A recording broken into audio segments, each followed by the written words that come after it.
এর বিপদ যদি দেখেন, এটার জন্য একটা দোয়া আছে।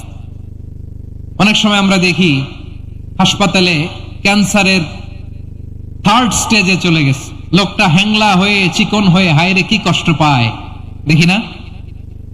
বিষ্ণু বলে একটা দোয়া যদি কেউ অন্যের কোনো বিপদ দেখে পড়ে, ওই বিপদ তার জীবনে কখনো আসবে না।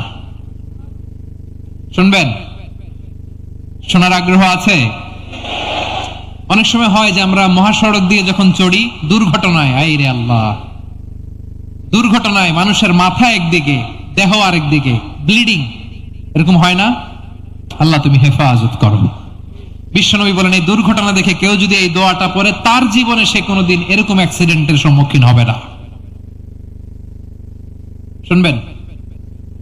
বিশ্বনবী বলেন অন্যের বিপদ দেখে কেউ যদি পড়ে, আলহামদুলিল্লাহিল্লাযী আফানি মিম্মা বতালাকা বিহি ওয়া ফাদ্দালানি আলা কাসীরিম মিম্মান খালাকা তাফদীলা, মানে প্রশংসা সে আল্লাহর, যে আল্লাহ তাআলা তোমাকে যেই জিনিস দিয়ে পরীক্ষা করেছে, আমাকে ওইটা থেকে বাঁচিয়ে দিয়েছে। তোমাকে আল্লাহ যেই বিপদে ফেলেছে, আমাকে ওই বিপদ থেকে তিনি মুক্ত রেখেছে, আর তার অনেক সৃষ্টির উপর আমাকে তিনি প্রাধান্য দিয়েছে। সুবহানাল্লাহ পড়েন। যে কোনো বিপদ, কারো ক্যান্সার দেখে যদি এই দোয়াটা আপনি বিশ্বাসের সাথে পড়েন, জীবনে কোনোদিন ক্যান্সার রোগে আক্রান্ত হবেন না। দুর্ঘটনা দেখে যদি পড়েন, ওই দুর্ঘটনা আপনাকে স্পর্শ করবে না। যে কোনো কারো বিপদ দেখে যদি কোনো বিশ্বাসী বান্দা এই দোয়া পড়ে, বিশ্বনবী বলেন লাম ইউসিবহু যালিকাল বালা, ওই বিপদ তাকে আর ধরবে না।